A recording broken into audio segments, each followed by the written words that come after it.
In the immediate days after the September 11 attacks, at the behest of Deputy Secretary of Defense Paul Wolfowitz, former CIA Director James Woolsey, and a team of Justice and Defense Department officials fly over to London on a U.S. government plane to look for evidence tying Saddam Hussein to the 1993 bombing of the World Trade Center. Talk about late to the party. It is the second such mission undertaken by Woolsey this year, as he made a similar trip in February of 2001.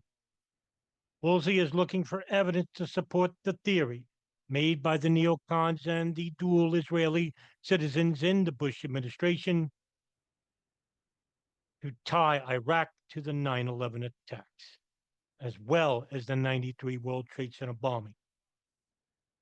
And that Ramzi Youssef, mastermind behind the 93 World Trade Center bombing, was actually an Iraqi agent who had assumed the identity of a Pakistani student named Abdul Basit. Woolsey visits the Swansea Institute where Basit studied. See if Basit's fingerprints match those of Youssef, who is now serving a life sentence at a Colorado prison. Matching fingerprints would discredit the theory. While in Europe, Woolsey also attempts to link the Iraqi government to 9/11 and the October 2001 anthrax attacks. But according to Knight Ridler, several of those with knowledge of the trip said they failed to produce any new evidence that Iraq was behind the attacks. Newsweek will similarly report in 2004 that the results of the Woolsey mission were exactly what the FBI had predicted. Fingerprints were in fact identical. The local police in Swansea are curious about Woolsey's visit, and they called the U.S. Embassy in London to clarify if Woolsey is indeed visiting in an official capacity.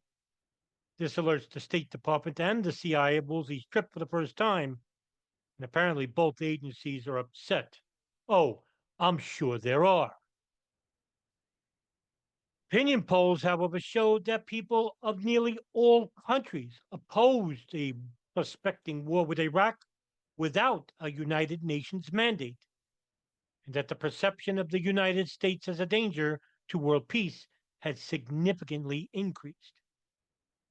UN Secretary General Kofi Annan describes the looming Iraq war, saying that it would be illegal, saying in a 2004 interview that it would not come to be with the Security Council.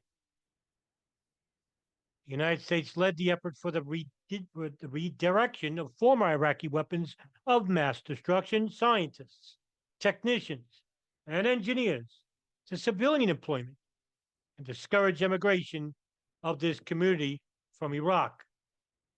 The U.S. officially declared its combat role in Iraq over on August 31st, 2010, although several thousand troops remained in the country till all the American troops were withdrawn from Iraq in December of 2011.